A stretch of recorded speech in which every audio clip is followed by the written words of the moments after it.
Tag-ulan na naman. Ito yung mga panahon na masarap na nasa bahay lang. Kaya feeding na lang tayo ng mga tarantula natin. Grabe talaga yung takaw nitong darling eh.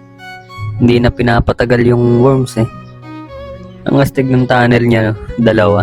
Napakatakaw nito. Hoping na magmulto ngayong buwan.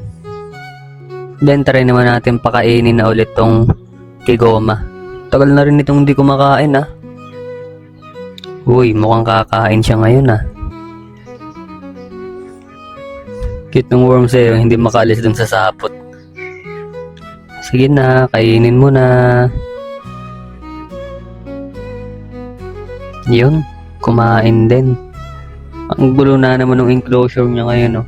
Tapos natapon pa yung water dish niya. Bimahe kasi ako, nakalug-kalug to sa bus eh. Pero okay lang yan, ayusin ko na lang.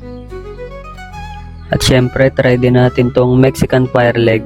Medyo matagal na rin yung huling kain nito eh.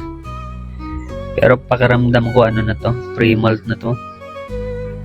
Mga ilang araw lang siguro magmumult to.